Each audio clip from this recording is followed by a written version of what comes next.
Hello दोस्तों, आपके अपने YouTube चैनल एग्जाम फास्ट में स्वागत है। मैं संदीप सर। आज हम लोग बात करते हैं ज्योग्राफी का, जो कि एक इम्पॉर्टेंट सेशन है और ये काफ़ी महत्वपूर्ण सेशन माना जाता है, जहां से आपके प्रत्येक एग्जाम में क्वेश्चन आते हैं। यदि इस चैनल को आपने अभी तक सब्सक्राइब नहीं किया है तो कर लीजिएगा। यदि फेसबुक के माध्यम से देख रहे हैं तो पेज को फॉलो कर लीजिएगा, क्योंकि यहाँ से आपको बहुत ही इम्पॉर्टेंट क्वेश्चन मिलने वाले हैं। तो चलिए, आज पहले हम लोग ज्योग्राफी के पहले चैप्टर का सिलेबस समझते हैं कि इसमें हम लोग क्या क्या टॉपिक पढ़ेंगे, जिससे कि आपको कंपटीशन एग्जाम में यहाँ से एक क्वेश्चन हमेशा पूछता रहता है। तो चलिए देखिए, आज का जिस सेशन का टॉपिक है, भारत का नामकरण है, भौगोलिक विस्तार है, मतलब ये इसका क्षेत्रफल या विस्तार कहाँ कहाँ तक हुआ है, अंशांश और देशांतर रेखा हम लोग पढ़ेंगे कि अंशांश देशांतर रेखा कौन कौन सी होती है, किन किन राज्यों से होकर गई है, कौन समय का निर्धारण करता है, कौन ग्लोब पर स्थिति का निर्धारण करता है, भारत की सीमाएं, जिसमें आपको जलीय सीमाएं और जलीय पड़ोसी देश, जलीय सीमाएं मतलब 9 राज्यों के जो तटीय रेखा है उसकी हम लोग पढ़ाई करेंगे। इसके अलावा जलीय पड़ोसी देश, 2 देश हैं जो जलीय सीमा से पड़ोसी हैं, जैसे आपका श्रीलंका, मालदीव है। ठीक है। स्थलीय सीमाएं यदि देखा जाए तो टोटल 16 राज्य और एक संघ राज्य 17 से स्पर्श करती हैं। 7 देशों की स्थलीय सीमा भारत से स्पर्श करती है, जिसमें बांग्लादेश सबसे बड़ा सीमा स्पर्श करने वाला राज्य होगा। इसके अलावा हम लोग एक और टॉपिक पढ़ेंगे, भारत के वर्तमान सामरिक विवादित मुद्दे। इसका मतलब है कि आपको ये भी समझना है, ज्योग्राफी में सबसे इम्पॉर्टेंट है, क्योंकि यहाँ पर भी आपके एग्जामिनर क्वेश्चन पूछता रहता है। यहाँ पर ये पूछ रहा है, जैसे डोकलाम विवाद है, LAC विवाद है। ठीक है। इसका मतलब है कि जो छोटे छोटे स्थानों पर आपका जो अभी आप देखेंगे उत्तराखंड और नेपाल से काला पानी और लिपुलेख को लेकर के भी विवाद विवाद चल रहा है। तो जितने भी हैं, ऐसे में आपका क्वेश्चन विवादित मुद्दे पर भी एक पॉइंट हम आपको एक क्लास लेंगे और उसमें पूरी पॉइंट आपको बता देंगे। अभी हम लोग केवल एक पॉइंट पढ़ेंगे कि भारत का नामकरण, फिर इसके बाद एक एक दिन एक एक टॉपिक पढ़ते जाएंगे, बहुत ही विस्तृत आप पढ़ते जाएंगे। ज्योग्राफी पूरी यहाँ से ही क्लास ले लेंगे। ठीक है। तो चलिए अब बात करते हैं भारत का नामकरण। याद रखिएगा, भारत का जो नामकरण है उसको हम लोग देखें तो भारत का सबसे प्राचीन नाम रहा आर्यावर्त। आर्यावर्त। आर्यावर्त के बाद इसका नाम भारत पड़ा। भारत के बाद इसका नाम इंडिया पड़ा। इंडिया के बाद इसका नाम हिंदुस्तान पड़ा। हिंदुस्तान। पहले तो हम लोगों को एक क्रम जान लेना है कि ये नामकरण जब हुआ था भारत का, तो सबसे पहले आर्यावर्त। इसका मतलब है कि सबसे प्राचीन नाम भारत का क्या होगा, तो भारत का सबसे प्राचीन नाम आर्यावर्त होगा। इसका मतलब प्राचीन भी कह सकते हैं, पहला भी कह सकते हैं।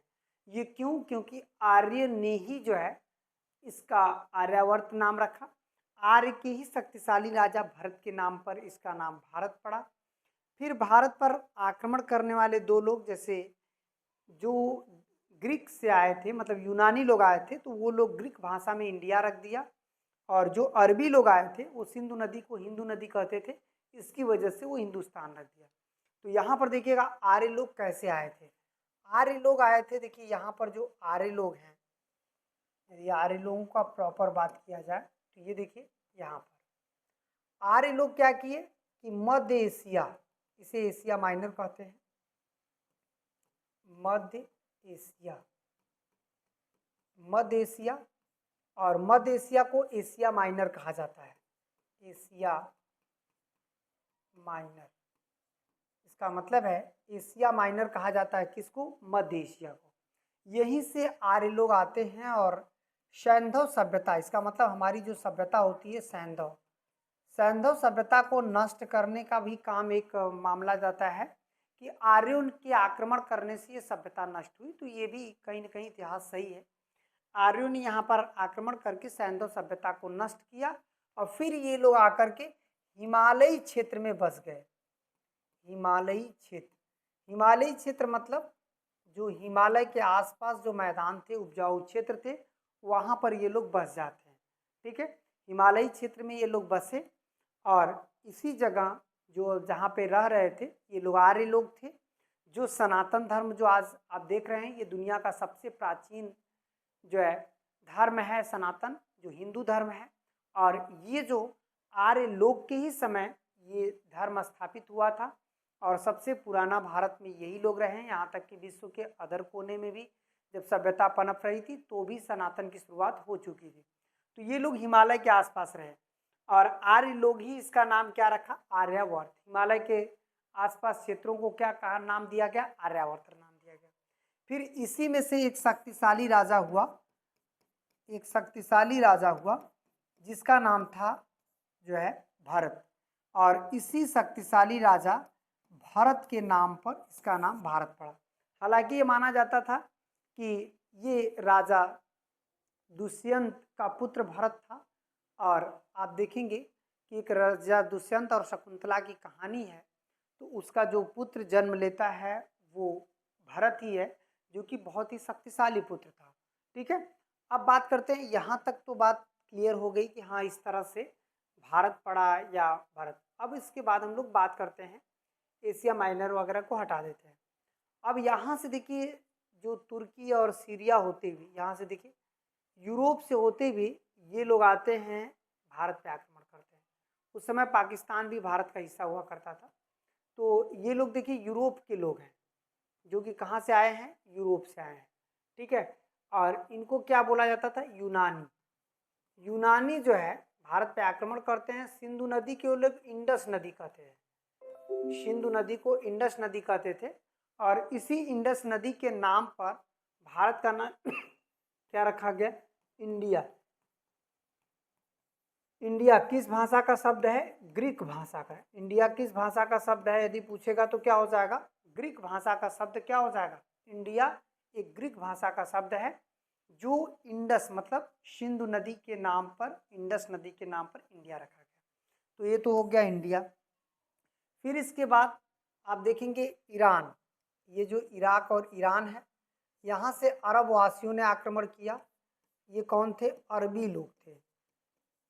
अरबी लोग जो है, और अरबी लोग कौन सी भाषा बोलते थे, अरबी भाषा बोलते थे या अरबी लिखते थे, अरबी भाषा। ठीक है, अरबी भाषा। तो अब यहाँ पर जो बातें हम लोग करेंगे कि जो हिंदुस्तान शब्द आया, ये हिंदुस्तान किसका शब्द है, अरबी भाषा का शब्द है। और ये किसने किया था, अरबवासी। ठीक है, अरबवासी भारत पर आक्रमण किए और ये लोग सिंधु नदी को हिंदू नदी कहते थे, सिंधु नदी को हिंदू नदी कहने लगे और उसी से यहाँ का नाम क्या कर दिया, हिंदुस्तान कर दिया। तो एक ये भी नामकरण आपका क्लियर हो गया कि ये हिंदुस्तान कैसे आया। हिंदुस्तान अरबवासियों ने इसका नाम रखा। इंडिया कैसे आया, इंडिया जो है यूनानियों ने इसका नाम रखा, जो कि ग्रीक भाषा है, ये अरबी भाषा है। और ये जो आर्यावर्त और भारत है वो हिंदी भाषा है, क्योंकि जो हिंदी भाषा है इसका जो है भारत और आर्यावर्त, ये हिंदी भाषा हमारे यहाँ की भाषा है। ठीक है, जो देवनागरी लिपि थी।